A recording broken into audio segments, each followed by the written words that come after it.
Hello everyone, कैसे हो आप। आज हम कक्षा 5 पर्यावरण अध्ययन की वर्कशीट सॉल्व करेंगे, जिसका टॉपिक है बीज बीज बीज। तो चलिए वर्कशीट करते हैं। वर्कशीट में विद्यार्थियों को अपने उत्तर लिखकर या मौखिक ध्वनि संदेशों द्वारा देने की पूरी छूट मिलनी अपेक्षित है। इसका मतलब है कि आप अपना उत्तर लिखकर या वॉइस मैसेज रिकॉर्ड करके भी भेज सकते हैं। तो चलिए प्रश्न 1 करते हैं। प्रश्न 1, क्या आपने कभी किसी बीज को बोकर पौधे को उगते हुए देखा है? अगर आपने देखा है तो हाँ लिखेंगे, और अगर आपने नहीं देखा है तो नहीं लिखेंगे। यहाँ मैंने जैसा कि देखा है कि बीज को बोकर पौधे कैसे उगते हैं, तो मैं यहाँ पर हाँ लिखता हूँ। आइए एक गतिविधि करें। कुछ चने के बीज और 3 कटोरी लें। एक कटोरी में 4-5 चने या मूंग और पानी डाल दें। दूसरी कटोरी में 4-5 चनों को भीगी रुई या कपड़े में लपेट कर रखें। तीसरी कटोरी में केवल 4-5 चने रखें। 2 से 3 दिन बाद बदलाव को देखिए और बताइए एक बीज के अंकुरण के लिए किन किन तत्वों परिस्थितियों की आवश्यकता होती है। बच्चों, बीज के अंकुरण के लिए निम्नलिखित तत्वों परिस्थितियों की आवश्यकता होती है। आइए लिखते हैं। पहली, पानी। पहला लिखेंगे पानी, वाटर। दूसरा, सूरज की रोशनी, सनलाइट। और तीसरी, हवा। चौथा लिखेंगे मिट्टी, सॉइल। पांचवा लिखेंगे तापमान, टेम्परेचर। और छठा लिखेंगे कार्बन डाइऑक्साइड। अगर ये सब तत्व अथवा परिस्थितियाँ होंगी तो बीज का अंकुरण आसानी से हो जाएगा। चलिए आगे बढ़ते हैं। प्रश्न 2, नीचे दिए गए पेड़ों के चित्रों को ध्यान से देखिए और इसके विभिन्न भागों के नाम बताइए।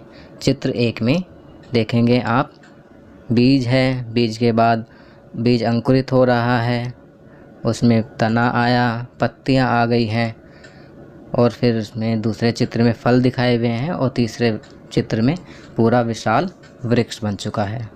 तो आइए हम लिखते हैं पौधों के विभिन्न भागों के नाम। क्रम संख्या में 1 पहला होगा जड़। जड़ को इंग्लिश में रूट भी बोलते हैं। दूसरा है तना। तना को स्टेम कहते हैं। तीसरा है शाखा। शाखा को इंग्लिश में ब्रांच बोलते हैं। चौथा है पत्ती। पत्ती को इंग्लिश में लीफ बोलते हैं। पांचवा है फूल। फूल को इंग्लिश में फ्लावर बोलते हैं। और छठा है फल। फल को हम इंग्लिश में फ्रूट बोलते हैं। तो बच्चों, ये तो थे पौधे के विभिन्न भागों के नाम। चलिए आगे बढ़ते हैं। प्रश्न 3, जिन बीजों का अंकुरण किया जा सकता है उनमें से कुछ के नाम बताइए। हमें यहाँ पर उन बीजों के नाम लिखने हैं जिनका अंकुरण किया जा सकता है। पहला लिखेंगे हम चना, दूसरा मटर, तीसरा मूंग, चौथा राजमा और पांचवा साबुत मसूर। हमने यहाँ साबुत मसूर इसलिए बोला, अगर मसूर 2 हिस्से में होगी तो उसको मसूर की दाल बोला जाता है और दालों का अंकुरण नहीं होता है। इसी प्रकार मूंग बोला है तो मूंग की साबुत मूंग होगी, क्योंकि जब उसके 2 हिस्से हो जाएंगे, टूट जाएगी, तो उसको मूंग की दाल बोलते हैं। चलिए आगे बढ़ते हैं। प्रश्न 4, कल्पना कीजिए कि यदि पौधे बोल सकते तो वे हमें क्या कहते। दिए गए प्रमुख शब्दों की सहायता से अपना उत्तर लिखें। नीचे कुछ शब्द दिए हुए हैं, उनका प्रयोग करके हमें कुछ वाक्य या कुछ पंक्तियां बनानी हैं, जिसमें हमें यह दिखाना है कि पौधे बोल सकते तो वो क्या बोलते। तो आइए पढ़ते हैं कौन कौन से शब्द हैं जिनका प्रयोग करना है। पहला है बीज, उसके बाद अंकुरित, पौधा, घुमक्कड़, बिखराव, उपयोग, महत्व, बचाओ। इनका प्रयोग करके हमें कुछ पंक्तियाँ बनानी हैं। बच्चों, कोशिश करना कि आप इन शब्दों का प्रयोग करके स्वयं कुछ पंक्तियाँ बना सकें। यहाँ मैं अपने द्वारा बनाई हुई पंक्तियाँ लिख रहा हूँ। बीज से अंकुरित होकर मैं पौधा बन जाता हूँ, मैं बहुत घुमक्कड़ पशु पक्षी और हवा से दूर दूर बिखर जाता हूँ।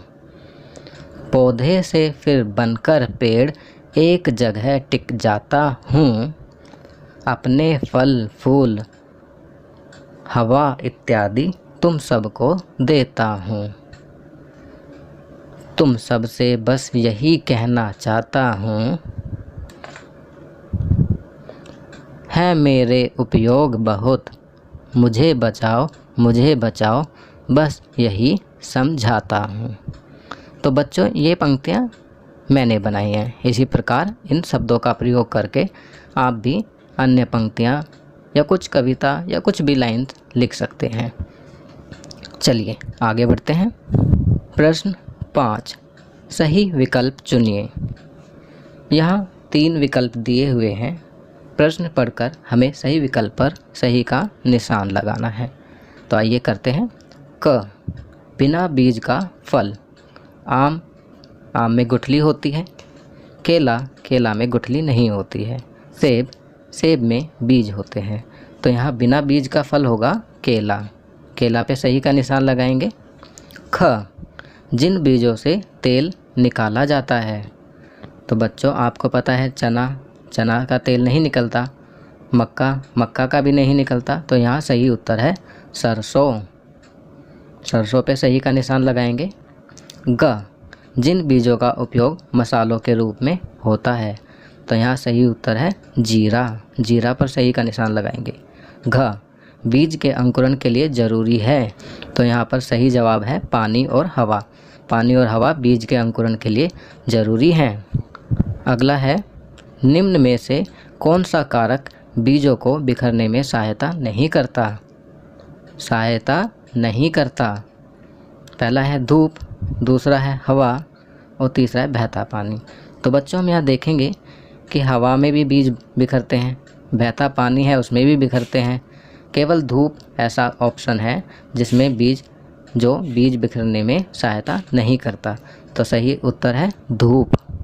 चलिए आगे बढ़ते हैं।